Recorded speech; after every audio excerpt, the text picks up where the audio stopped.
안녕하세요. 핵심 주제 59 이승만 정부와 4.19 혁명 보겠습니다. 포인트는 보면 크게 오늘 중요한 내용이 발췌개헌, 4.4.5.2 개헌, 4.19 혁명인데 발췌개헌은 이승만이 재선 초대 대통령이 이승만이었죠. 근데 2대 대통령이 되려고 헌법을 뜯어 고친 게 발췌개헌입니다. 이때 중요한 거는 양원제와 대통령 직선제로 바꿨다는 겁니다. 그 다음에 4.4.5.2 개헌은 우리 헌법에 대통령을 2번 하게 돼 있는데 대통령 3번 하기 위해서 3선을 위해서 헌법을 고친 게 4.4.5.2 개헌이에요. 그래서 이 4.4.5.2 개헌 후에 요렇게 자유당은 이승만, 민주당은 신익희, 무소속 조봉암 셋이 나와가지고 선거를 했는데 선거 도중에 신익희는 사망하고 무소속인 조봉암이 선전을 했지만 이승만이 대통령이 됩니다. 그러니까 3대 대통령이 된 거죠. 그 다음에 독재 체제를 강화하면서 진보당 사건으로 진보당을 없애고 조봉암도 사형을 당해요. 그 다음에 국가보안법을 개정을 해가지고 신국가보안법을 만들어서 경향신문을 폐간하고 이런 독재 체제를 강화합니다. 그래서 4대 대통령 선거에서 부통령 선거에 엄청난 부정이 일어나서 그걸 우리가 3.15 부정선거라고 하는데 그때 같은 날 마산 의거가 일어나고 이때 학생인 김주열이 사망을 합니다. 그러면서 계엄령이 선포되고 대학 교수들이 시국선언을 하면서 이승만이 결국은 물러나게 돼요. 대통령에서. 그러면서 장면 내각이 수립되는데 이 장면 내각은 내각 책임제, 우리나라의 처음이자 마지막 내각 책임제였었어요. 그 다음에 또 양원제였습니다. 양원제. 이때는 양원제 한다고 해놓고 안 했는데 이때는 실제로 양원제를 짧게나마 했습니다.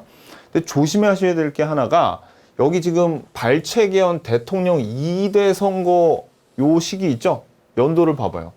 52년이야. 전쟁이 끝난 건 53년이잖아요. 6.25 전쟁이 끝난 건. 전쟁 도중에 이런 일이 있었다는 거. 그거를 아셔야 됩니다. 아셨죠?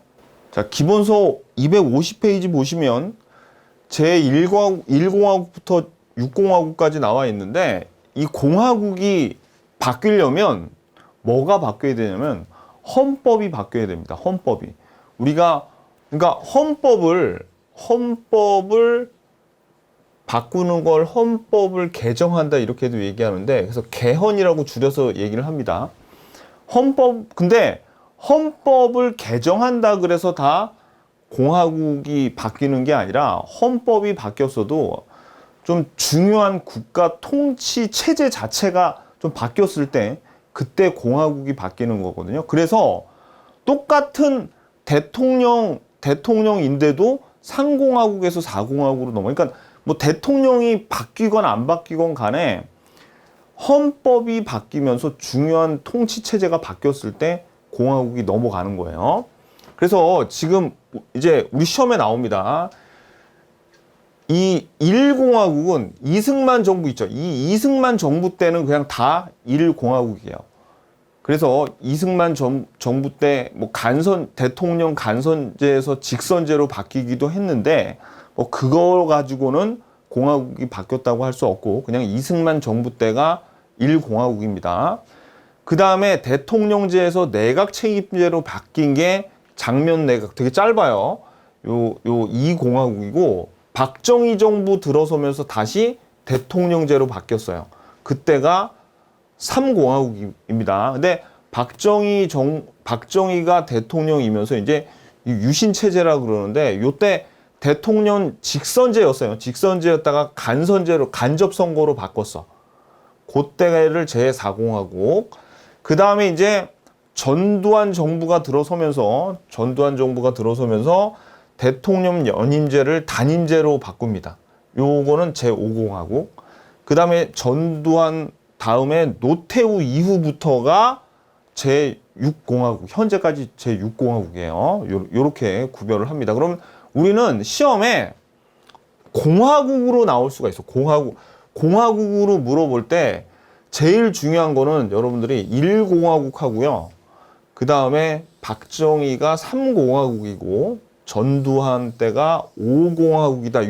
세 개만 기준을 잡으면 나머지는 뭐 그냥 저절로 외워집니다. 그래서 135 요게 중요해요. 요게 우리 시험에 5공화국으로 나올 수도 있고 1공화국, 3공화국 이렇게 언급이 있으면 이승만, 박정희, 전두환 요 세 개 공화국이 제일 중요합니다. 전두환 이후 이제 노태우 다음부터는 다 6공화국이에요. 다 오케이. 일단 요거부터 아셔야 돼요. 그러니까 주요 개헌 사항은 그냥 참고로만 보시고 요거는 우리가 기본서에서 하나씩 볼 거니까 요거 보시고요. 자, 그러면 이제 우리가 그 기본서 246페이지에 이제 뭘 볼 거냐면 제1차 개헌, 소위 발췌 개헌이라는 걸 볼 텐데, 자, 일단 큰 그림부터 좀 그리고 가자고요. 자, 우리가 핵심 57에서 배운 내용 중에 총선거가 1948년 5월 10일 날 치러졌어요. 이때 누굴 뽑았냐면 임기가 2년인 헌법을 제정하는 재헌 국회의원들을 뽑았단 말이에요.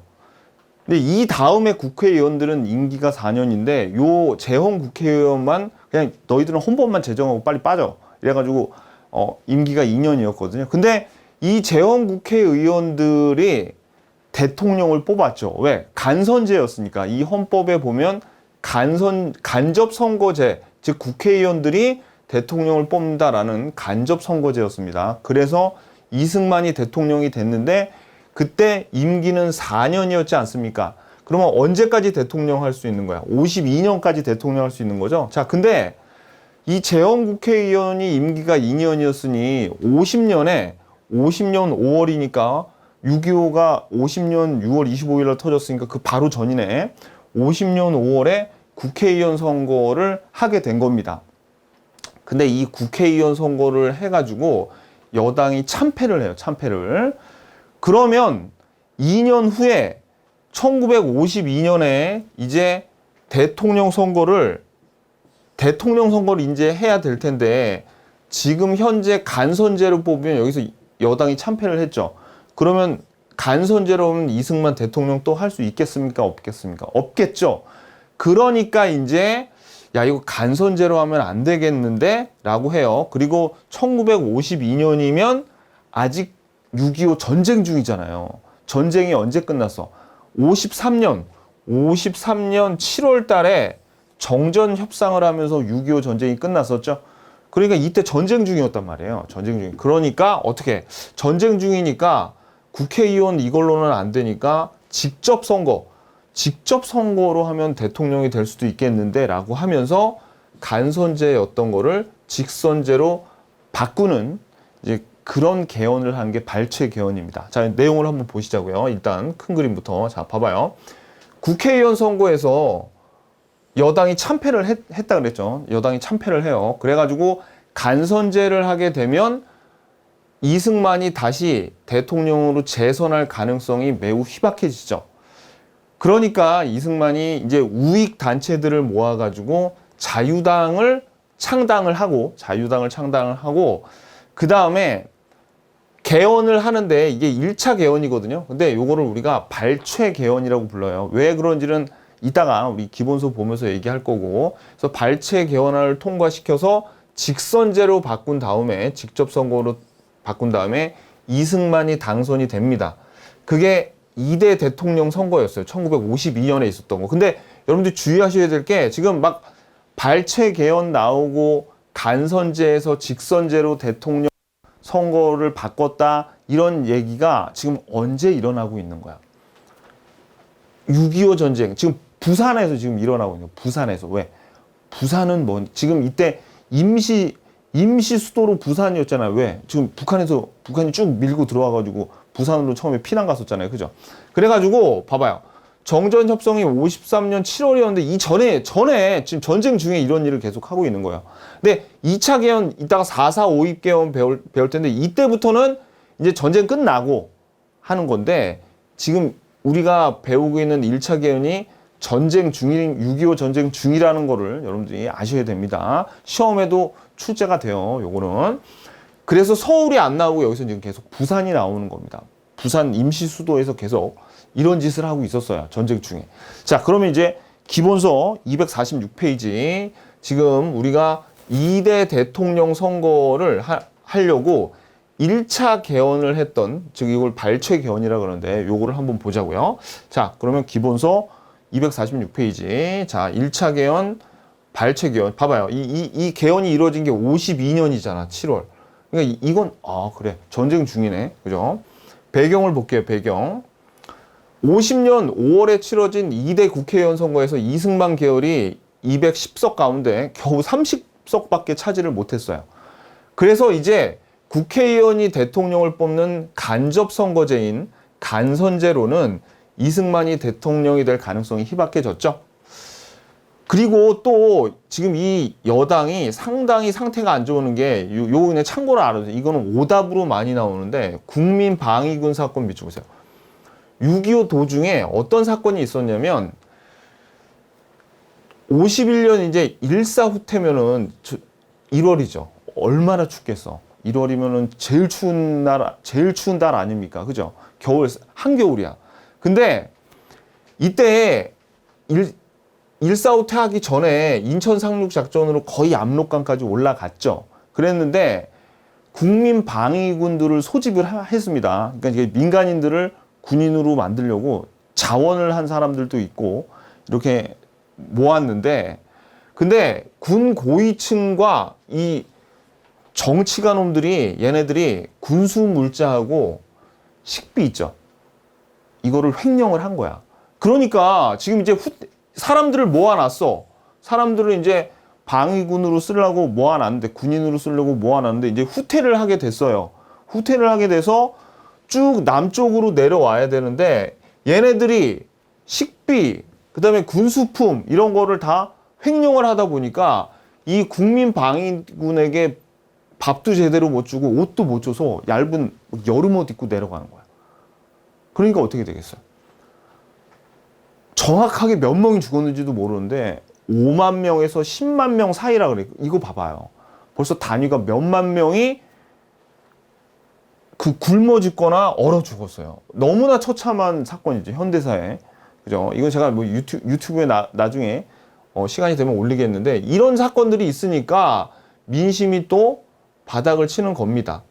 그래가지고 이래다가 내가 대통령이 안 되겠다 싶어가지고 이제 자유당을 창당을 하는데, 이승만은 반공을 구실로 반대파를 탄압하고 지지 기반을 형성하려고 우익단체들을 규합하여 자유당을 창당합니다. 그래서 이제 이 반공이 사실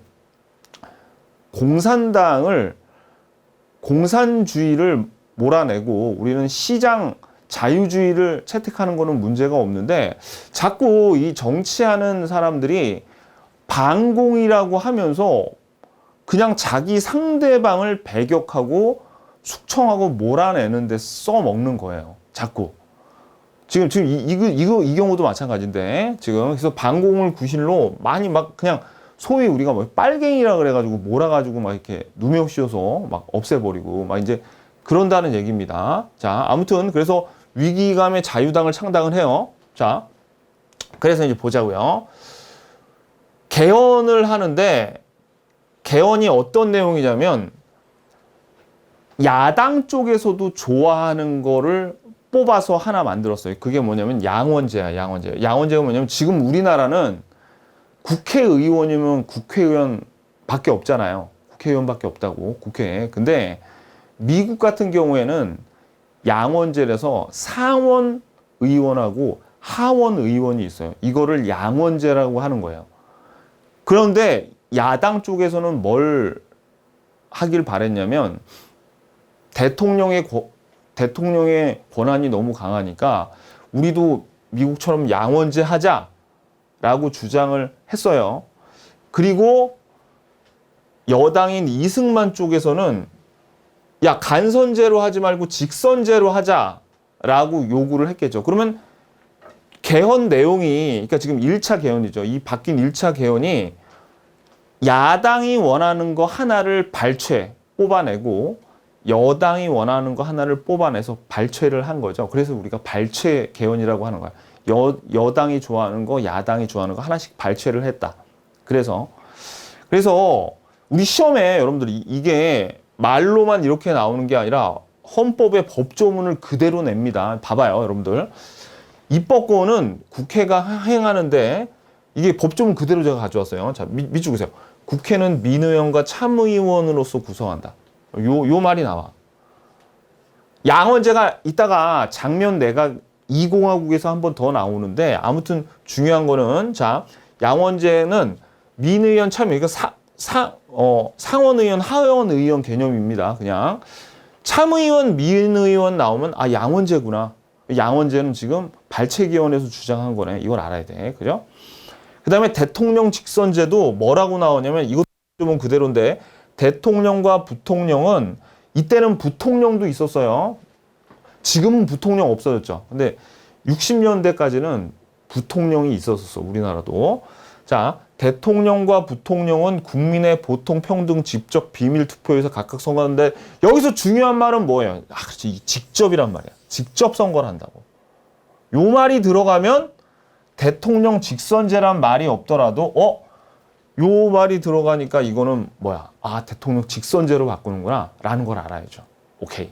됐죠? 그러면 우리가 발췌 개헌이다라고 시험상에서 얘기를 발췌 개헌 또는 1차 개헌이라고 말을 안 하고 우리에게 뭐를 주냐면 이 법조문을 그대로 준단 말이에요. 그럼 이 법조문에 민의원, 참의원 나오고 직접 투표 요게 같이 나왔어. 그럼 이거 이거 발췌 개헌이구나 라는 걸 알아야 돼요. 근데 여러분 보세요. 여러분들이 이승만의 반대편인 야당이에요. 압도적으로 지금 국회의원 수도 많아.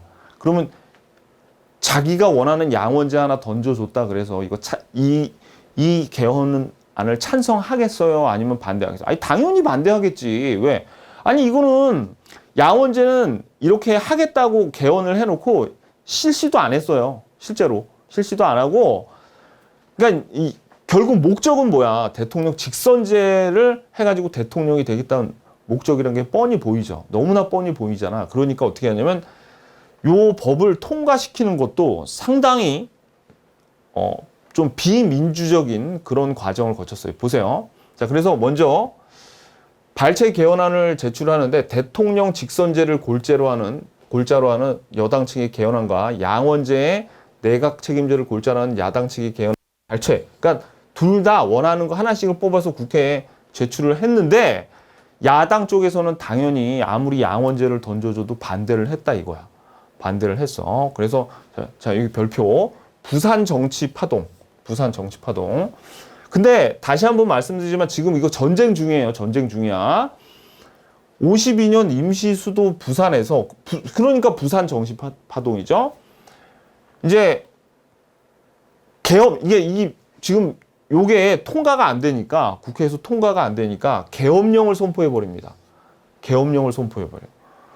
그리고 야당 의원들을 협박을 해요. 협박을 해. 그리고 개헌안을 반대하는 의원들을 국제공산당의 자금을 받았다. 그러니까 뭐 아까 말씀드린 빨갱이라고 해가지고 어떻게 해요? 연행까지 하고 이런 공포 분위기 속에서 어떻게 되냐면 이제 어떻게 또 당선을 하냐면 군경이 국회를 포위하는데 요 지금 개헌안에 대한 표결을 하는데 기립 일어서서 안 일어서면 맞는 거야.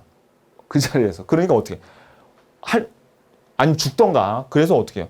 기립 표결의 방식으로 군경이 국회를 포기한 가운데 기립 표결 요 말이 나오는 게 어떻게 해요? 발췌 개헌안을 억지로 통과했다는 그 상징적인 게 바로 기립 표결입니다. 기립 표결. 계엄령도 나오고 부산 정치 파동.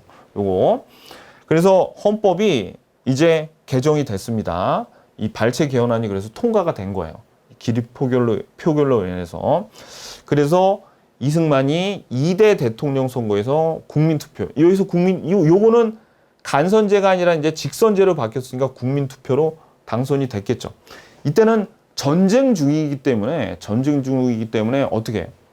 그러니까 공산당을 없애야 된다라는 반공만 내세우면 거의 모든 게 다 해결이 되던 시기였어요. 그래가지고 어떻게 이승만은 대통령으로 당선이 됩니다. 요게 뭐예요? 지금 우리가 본 2대 대통령 선거예요. 52년 전쟁 끝나기 전이에요. 그죠? 그러니까 전쟁 중이야. 그래서 지금 1차 개헌은 그러면 이승만의 재선하고 관련돼 있는 게 요 발췌 개헌이구나. 발췌 개헌은 지금 이제 이승만이 여기서 당선이 됐으니까 재선된 거죠. 두 번째 대통령이 됩니다. 두 번째. 그리고 그 다음에 전쟁이 끝나고 이승만이 이제 세 번째 대통령이 되려고 한 게 요 4.4 오입 개헌이에요. 자, 기본서 247페이지 보자고요. 자, 제2차 개헌, 일단 이름을 여러분들이 4.4 오입 개헌이라는 내용을 치세요.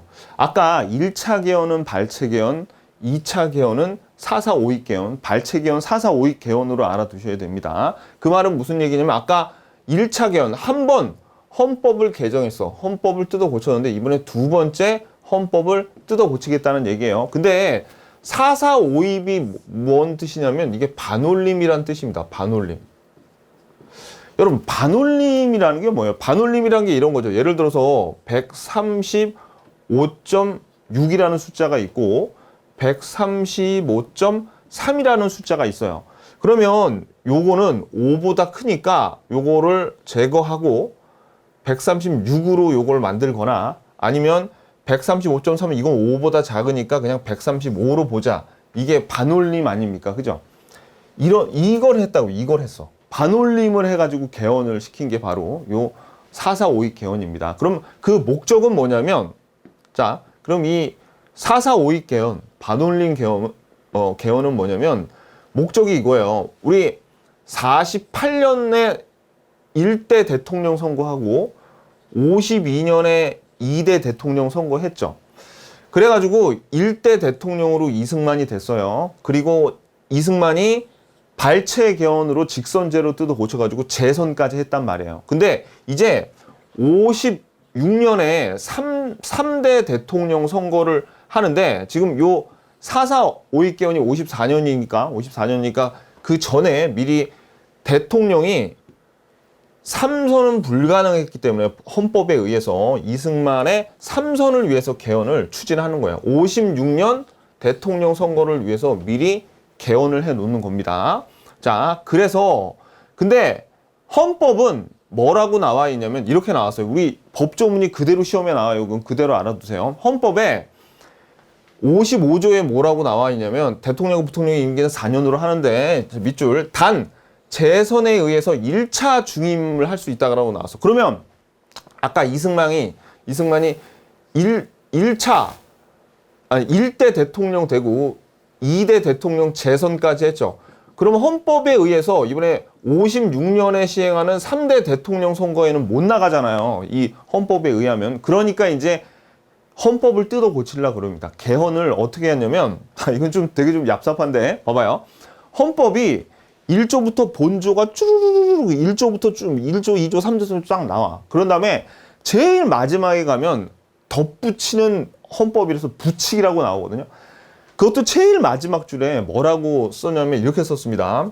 이 헌법 당시의 대통령이 누구야? 제가 가로치고 이게 이승만이지. 에 대해서는 55조 제한을 적용하지 않는데 55조가 이거였잖아요. 그죠? 55조 제한이 뭐야? 제한이 이거라고. 재선에 의한 1차 중임을 할 수 있다라는 거를 제한하니까 이거는 이 부칙에 의해서 초대 대통령인 이승만에 한해서는 중임 제한을 적용받지 않고 몇 번이나 대통령 선거에 나가고 대통령도 될 수 있다. 이 얘기입니다. 무슨 얘기인지 아시겠죠?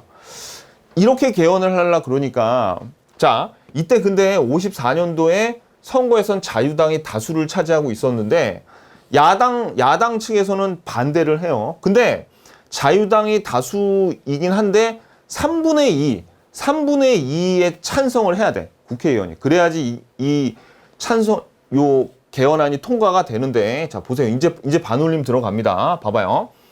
국회의원이 203명이에요. 203명인데 3분의 2의 찬성을 해야지 통과가 돼. 근데 203에 3분의 2는 뭐가 되냐면 135.3333 이렇게 됩니다. 나눠보면 여러분들 아시겠지만. 그러니까 135.3명 이상이 찬성을 해야 되니까 136명이 찬성을 해야지 이게 통과가 되는 거잖아요. 근데 여당 의원 중에 한 사람이 어이없는 실수를 해가지고 136명이면 찬성이 되는데 135명만 찬성을 해가지고 이게 부결됐어요. 통과가 안 되고 부결됐어.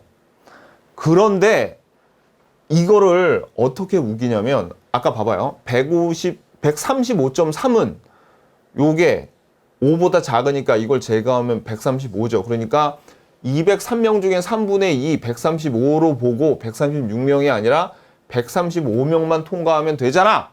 라는 4,4,5입의 논리를 내세워서 개헌을 통과를 시킵니다. 그러니까 이게 반올림이라고요. 반올림. 그래서 이 논리를 내세우는데 놀랍고 서울대 교수까지 동원을 해서 이게 맞다라고 주장을 해요. 자, 그러니까 난리가 났겠죠. 난리가 났는데 아무튼 결국은 통과가 돼요. 그래서 자, 밑줄.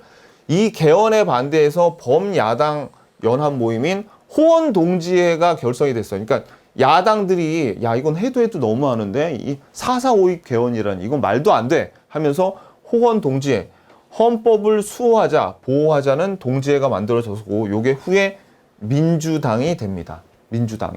무슨 얘기인지 아시겠죠? 요게 4.4.5입 개헌이고 그 다음에 이제 이 고쳐진 헌법 덕에 3대 대통령 선거에도 이승만이 출마를 하게 되고 결국은 당선이 됩니다. 이제 그 얘기가 여기서 나오는데 자, 일단 요거 보기 전에 정리를 좀 해보자고요.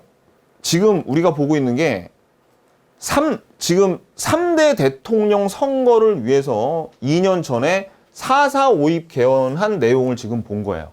그래가지고 이승만 3선을 위한 개헌을 했죠. 그래가지고 이제 앞으로 이제 우리가 제3대 대통령 선거에서 어떤 일이 일어나냐면 아까 우리 여기서 봤잖아. 호원 동지회가 민주당이 호원 동지회가 민주당이 됐죠. 이 민주당에서 후보를 내는데 그 민주당 후보가 신익희였고 그다음에 무소속으로 조봉암도 나옵니다. 근데 선거 도중에 신익희가 죽어요. 그래가지고 이승만이 당선이 돼.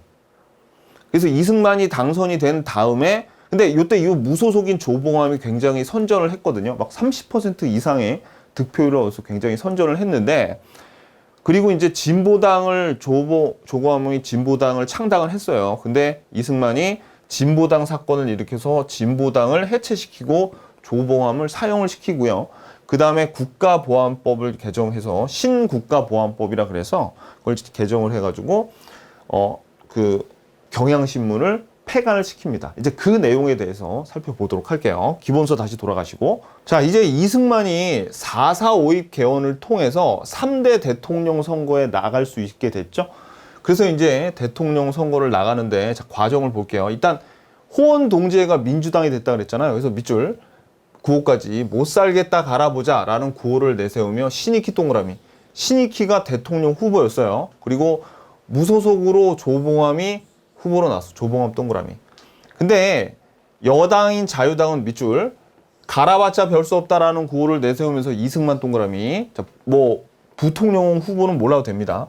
이승만, 신익희, 조봉암 요 셋은 알아둬야 돼. 요 셋이 누구라고요? 지금 3대 대통령 선거 하는 거예요. 3대 대통령 선거. 요거. 자, 그래서 이승만, 신익희, 조봉암. 이렇게 후보로 나왔습니다. 그래서 근데 대선하는 과정에서 신익희가 사망해요. 사망해. 그리고 조봉암이, 자, 사망을 하고 이승만이 당선이 됩니다. 그러니까 강력한 라이벌이 죽었으니까 이승만이 대통령이 당선이 되고 민주당의 장면은 부통령으로는 장면이 당선이 돼요. 근데 뭐 부통령은 중요하지 않아. 자, 일단 우리 시험에서는 그냥 이 대통령 선거만 알면 됩니다. 참고로 알아두시고.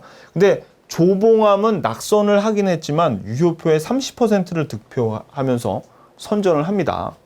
그러니까 강력한 이승만의 라이벌로 올라온 거예요. 자, 그래서 자 보자고요. 그래서 이제 선거가 끝났죠. 3대 대통령 선거가 끝나고 나서 어떻게 하냐면 그 내용도 봐야 돼요. 이제 독재 체제를 강화를 하는데 대통령 선거에서 선전한 조봉암이 평화통일론을 주장을 합니다. 이것도 알아야 돼. 평화통일론 주장했고, 진보당이 밑줄, 진보당이 창단되어 가지고 이승만의 강력한 경쟁자가 됩니다. 근데 계속 밑줄, 조봉암과 진보당의 간부를 북한과 내통했다는 혐의로 구속한 후에 진보당 해체시켜요. 진보당, 이걸 우리가 진보당 사건, 진보당 해체 이렇게 얘기해요. 그리고 조봉암은 간첩 혐의로 사형당했어요. 그럼 이거는 지금 보세요, 여러분들. 이 진보당 사건은 언제 일어난 거야? 4.4.5.2 개헌이 있었던 3차 대선 대통령 선거 다음에 있었던 일이네. 그죠? 오케이. 그리고 국가보안법을 개정을 합니다. 국가보안법을 개정해서 반공태세를 강화한다는 구실로 밑줄 그세요. 언론을 통제하는 신국가보안법을 여당 의원만 출석한 상태에서 통과를 시키고요. 그래서 신국가보안법을 적용해서 경향신문을 폐간시켜요. 요런 내용까지 우리가 요걸 봐야 돼. 무슨 얘기지? 그러면 시험에는 이렇게 나올 수 있겠네. 지금 대통령 선거 3대 대통령 선거가 끝났죠? 진보당 사건, 국가보안법 개정 내지는 이렇게 나와요. 국가보안법 개정 내지는 신국가보안법 제정 이렇게, 또는 경향신문 폐간. 다 같은 거야. 다 같은 거. 그냥 같은 걸로 보면 돼. 같은 국가보안법 개정을 의미하는 겁니다. 신국가보안법 또는 경향신문 폐간. 이게 하나의 카테고리에 묶이는 거예요. 그래서 자 보자고요. 우리가 이제 뭘 봤냐면 3대 대통령 선거가 있었던 그때 있었던 일을 보는 겁니다. 4.4.5.2 개헌을 했죠. 뭘 위해서? 이승만의 3선 개헌을 위해서 부칙을 살짝 붙이는 거. 신익희가 민주당 후보로 나왔는데 그만 사망을 하고 무소속인 조봉암이 선전을 합니다. 그래서 이승만이 당선이 돼요. 그런 다음에 어떻게 해요? 진보당 사건으로 진보당을 해체시키고 조봉암이 사형당하고요. 그 다음에 국가보안법이 개정, 신국가보안법으로 경향신문을 폐간시킵니다. 오케이. 여기까지 정리해야 돼. 그러면 시험에는 뭐가 나오냐면 자꾸 요 두 사건이 여기에 있었다고 자꾸 내는 거야. 여기에 있었다.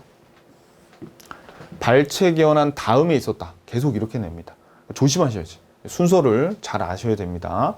요거는 그리고 또 전쟁 끝난 다음이에요. 지금 전쟁 끝난 다음이야. 3대 대통령 선거는. 자, 여기까지가 이제 뭐냐면 이승만이 3선까지 한 거고요. 그 다음에 이제 4.19 혁명을 보겠습니다. 248페이지. 자, 4.19 혁명은 밑줄 그세요. 3.15 부정선거가 직접적인 원인이었습니다. 3.15 이거 꼭 기억하셔야 돼요. 3.15 부정선거. 그 다음에 또 하나는 우리가 핵심 58에서 봤지만 245페이지에 보면 미국의 설탕, 면화, 밀가루, 그걸 무상으로 원조해줘서 300산업이 뭐 발달했다. 뭐 그거 기억나시죠? 이 미국이 무상으로 원조해주던 밀가루, 설탕, 면화를 유상으로 바꿉니다. 58년부터. 그리고 그 원조해주는 규모도 축소가 돼요. 그래가지고 경기 침체가 됐어. 경제적으로도 일단은 이 국민들이 잘 살게 해주면 좀 잘못해도 어느 정도 용서가 되는데 못 살게 되잖아요. 그러면 정말 가차 없습니다. 그러니까 국민들을 배부르게 해줘야 돼. 아무튼 정치하는 사람들은 국민들을 편하게 해줘야 돼. 아무든지 간에. 그리고 또 이제 야당 후보였던 조병옥이 선거 도중에 사망을 하고 이승만이 그래서 단독 후보가 돼가지고 대통령, 이제 정통령이라고 당시에 불렀습니다. 정통령, 대통령, 시험엔 정통령이라고도 나올 수 있는데 대통령이 되는 데는 어려움이 없었어요. 이승만이. 여기 죽었잖아. 여기 지금 조병옥이. 그래서 근데 이제 문제는 이때 이승만의 나이가 85이었습니다. 85살이었어. 그러니까 어떻게 되냐면 부통령의 자리가 중요해요. 왜냐하면 이승만이 85이기 때문에 대통령이 만약에 어떤 잘못된 일이 생겼다. 그럼 부통령이 그 뒤를 잇게 되는데, 그래서 이제 대통령이 되는 거는 단독 출마를 해서 뭐 부정선거를 할 필요가 없었지만, 부통령 자리를 놓고 요거를 이기붕을 안 치려고 요 부정선거를 아주 심하게 합니다. 이제 그 내용을 지금 또 볼 거예요. 자, 그래서 좀 큰 그림으로 보면 이제 3월 15일 날 이기붕을 부통령으로 만들기 위해서 부정선거를 하는데 엄청난 부정선거가 벌어집니다. 막 투표함을 통째로 바꿔치기를 하고요. 선거인단보다 더 많은 득표를 하기도 하고, 어느 동네는. 그리고 비밀 투표가 아니라 몇 명에서 가가지고 위협을 가하면서 똑바로 투표했는지 보여주고 저기다 집어넣어. 이런 식으로 투표를 한 거예요.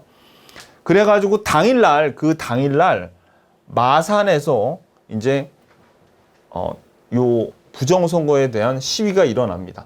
그러면서 이게 점점 커져요.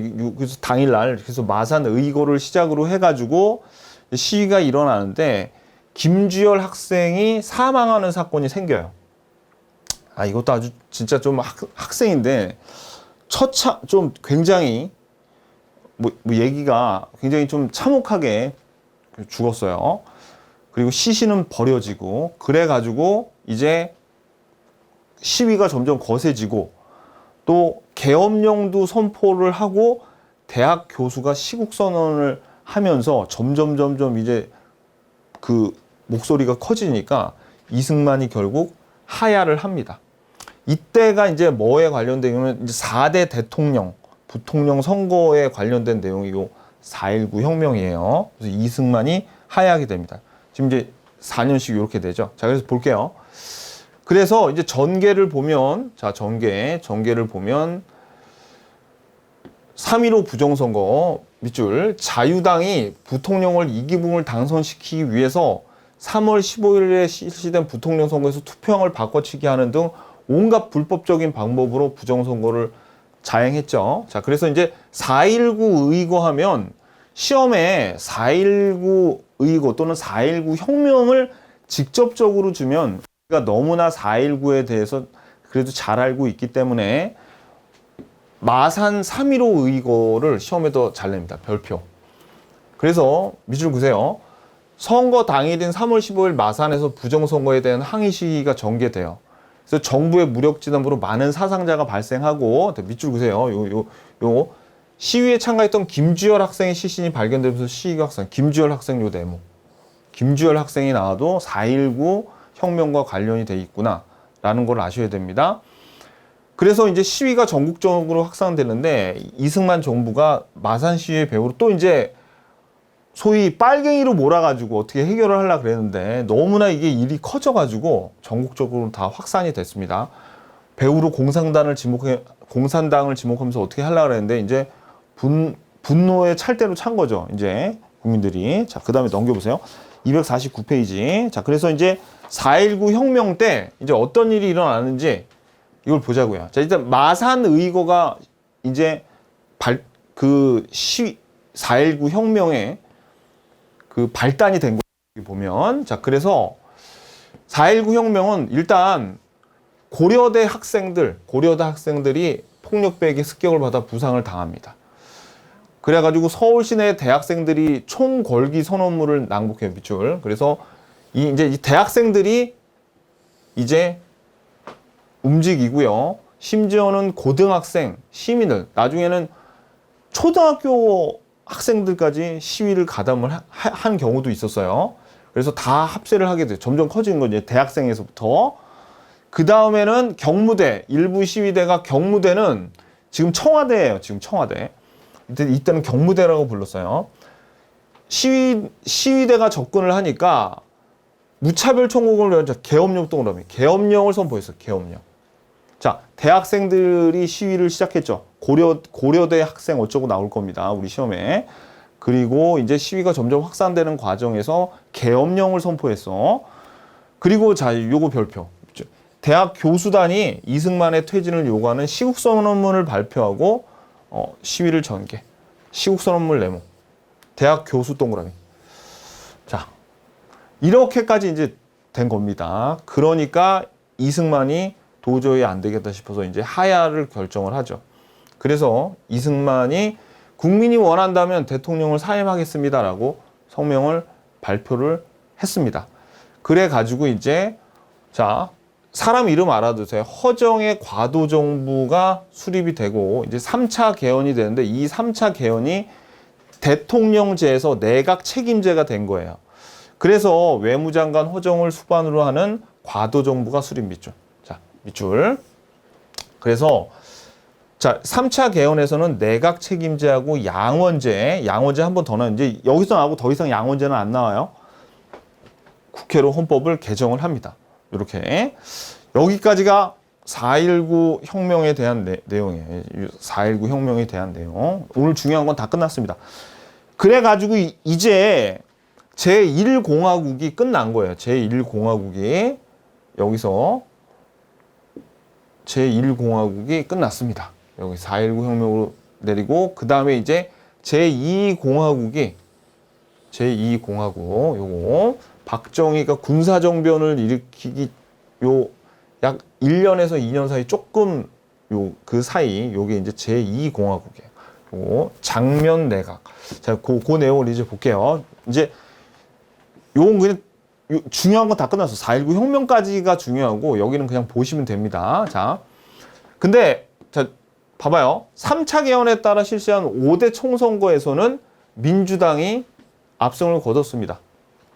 자, 그리고 국회에서 자 밑줄 그세요. 윤보선이 대통령으로 선출되고 장면이 국무총리가 됐어요. 그럼 선생님 왜 이거를 윤보선 정부라고 안 하고 장면 내각이라고 하죠? 왜냐하면 내각 책임제에서는 대통령이 별로 안 중요해요.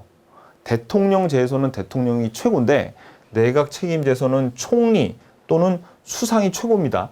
그래서 우리가 이걸 장면 내각이라고 부르는 거예요. 자, 그래서 윤보선 대통령, 장면 총리. 그래서 4차 개헌을 합니다. 4차 개헌에는 이제 3.15 부정선거와 부정축제자를 처벌하려고 4차 개헌을 하고 그 다음에 자, 여러분 경제개발 5개년 비추고요. 이 경제개발 5개년 계획을 처음 수립한 거는 장면 내각이고요. 실제로 이거를 실질적으로 이행을 시킨 거는 박정희 정부 때예요. 그러니까 이걸 처음에 장면 내각 때 이게 벌써 있었네. 요걸 알아둬야 됩니다. 요걸. 그러니까 장면 내각 때 경제개발 5개년 계획을 마련했다고 자, 실행은 하지 못했지만 마련했다고 그래도 맞는 지문이라고. 무슨 얘기인지 아시겠죠? 오케이.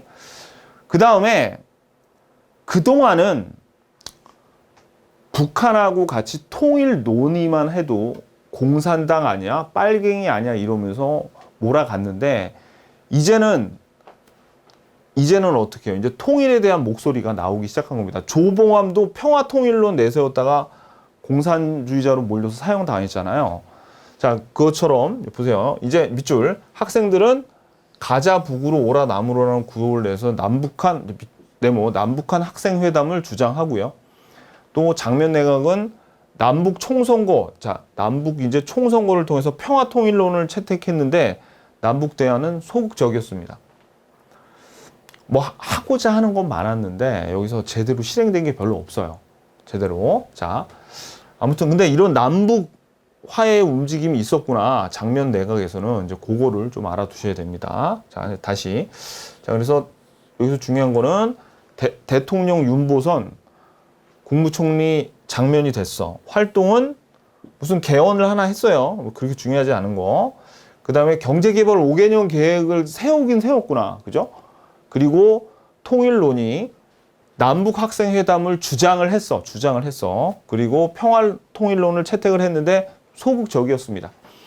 자, 그 다음에 이제 한계를 보면 민주당 내에서 신파와 구파 간의 갈등이 격화돼서 전국을 제대로 운영하지 못했어요. 우왕좌왕하는 거야, 지금. 그리고 여기도 마찬가지입니다. 장면 내각이 부정선거 책임자와 부정축제 처벌을 한다고 해놓고 소극적인 모습을 보여서 이제 국민들의 불만이 고조. 그러니까 지금 정부가 바뀌었으면 뭔가 시원한 좀 개혁을 하거나 그런 거를 해야 되는데 전혀 어떤 실행을 옮기지 못하니까 국민들의 불만이 커질 수밖에 없겠죠. 이제 그런 한계가 있습니다. 오케이, 됐어요. 자, 그래서 오늘은 이승만 정부의 중요한 개헌 두 개가 있었죠. 어떤 거? 그렇죠. 발췌 개헌하고 4.4 5.입 개헌, 그 다음에 4.19 혁명, 거기까지가 사실 중요하고, 그 다음에 이제 우리가 장면 내각에 대한 내용들 조금 살펴봤죠. 자, 이제 포인트 보겠습니다. 자, 포인트 다시 보겠습니다. 자, 오늘 발췌 개헌, 요게 야당한테 유리한 거, 여당한테 유리한 거를 발췌해서 헌법을 개정했다고 발췌 개헌이었죠. 그래서 양원제, 대통령 직선제. 근데 양원제는 실행이 현실적으로 되지 않았고, 실제로 양원제가 실행이 됐던 건 요 장면 내각이라고 그랬습니다. 자, 그 다음에 이승만이 요 발췌 개헌 덕에 직선제로 고쳐서 이승만이 재선을 하게 되고, 근데 요때가 말씀드렸지만 6.25 전쟁 도중이에요. 그 다음에 4.4 5.입 개헌은 이승만의 3선을 위한 개헌이었다. 그리고 이승만, 신익희, 조봉암 이렇게 셋이 출마를 했는데, 신익희는 선거 도중에 사망하고 무소속인 조봉암이 선전을 하게 되죠. 그러면서 독재 체제를 강화하면서 진보당을 없애고 조봉암도 사형을 당하고요. 국가보안법을 개정을 합니다. 그래서 이제 4.19 혁명 때 이때 부통령인 이기붕을 무리하게 부통령으로 만들려고 온갖 부정선거를 자행을 하다가 요 4.19 혁명보다는 요게 훨씬 잘 나와요. 3.15 마산의고가 훨씬 잘 나옵니다. 그러니까 요 4.19 혁명이지만 3월 15일 요걸 기억을 해야 돼. 김주열 학생도 시험에 잘 나오고요. 김주열 학생 사망. 그래서 계엄령이 선포되고 대학 교수들이 시국선언을 하죠. 그러면서 이승만이 하야하면서 장면 내각이 수립됩니다. 그럼 결국 4.19 혁명하고 관련돼 있는 내용은 다 여기야, 여기. 자, 그래서 장면 내각이 수립됐다. 이때 우리나라의 유일한 내각 책임제가 지금 요 장면 내각이에요. 내각 책임제, 대통령제가 아니고. 자, 그리고 양원제가 시행이 됐다라는 겁니다. 요 내용을 갖고 이제 기출문제 풀어보자고요.